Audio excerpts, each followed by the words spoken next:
Yeah, hi, this video is to give a tutorial on IQ Reseller Inventory Function bulk part removal.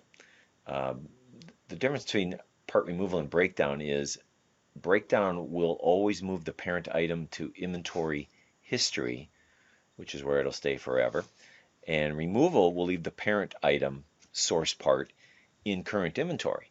So visualize removing the parts out of a laptop and the laptop shell staying in inventory versus with breakdown, that laptop shell would go to inventory history. So a lot of ITAD folks like to keep the parent item in stock, and so that's when you would use part removal versus breakdown.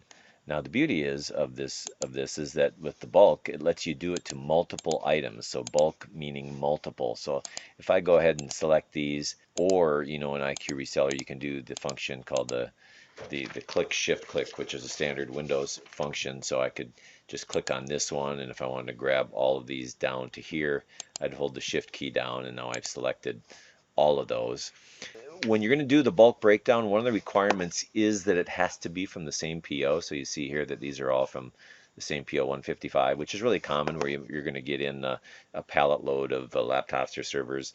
Anyway, once I do that and I select bulk part removal, only available inventory and received. Okay, so that means I've got to make sure that these are not in transit, and they are. So I'm going to receive them quickly.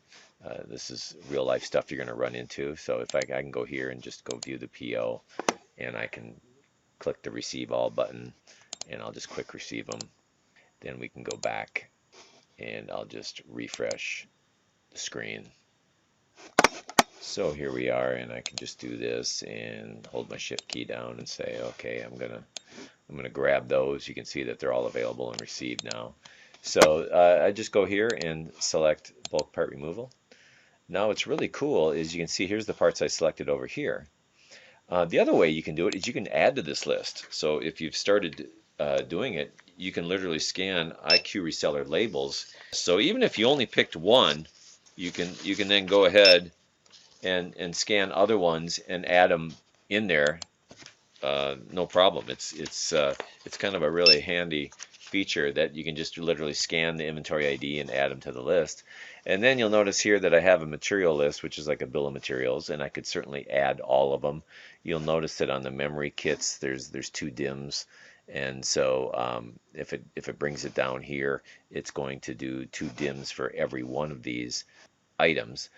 Or if I don't have a material list, I can just simply click new line, and then it's going to bring up the master item list, and I can just select the part that I want to remove by typing. Since I have it, I'm just going to say, okay, I'm going to remove the power supplies, move it down, and so there it did. It basically put a power supply for every single item.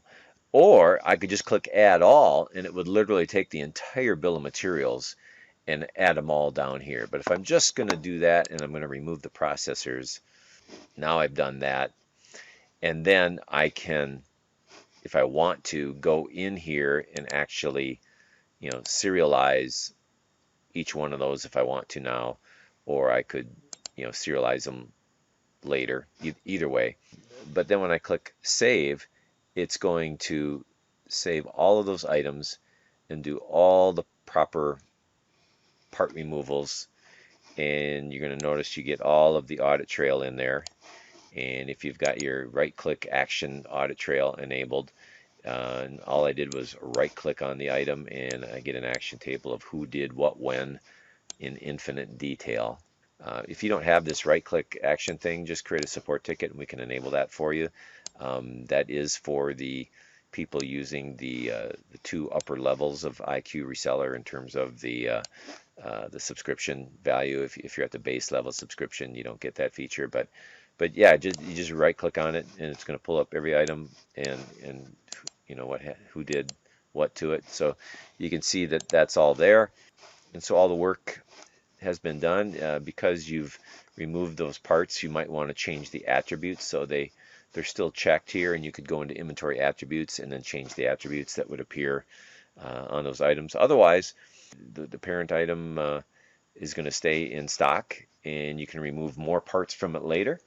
if you want. I just removed part of the parts.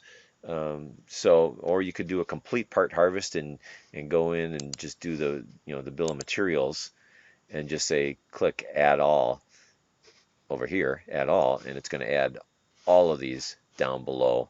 Notice that you can print labels at the same time for all these items here by selecting that. That'll trigger the label print button to come up. So there you go. Give it a shot, and I think you'll enjoy it. Notice that if you have 100 items that are like items or several hundred, that this would save you really a lot of time versus the traditional part removal, which is kind of one part and one time at a time, and of course breakdown's the same. So single part, many part. Thanks.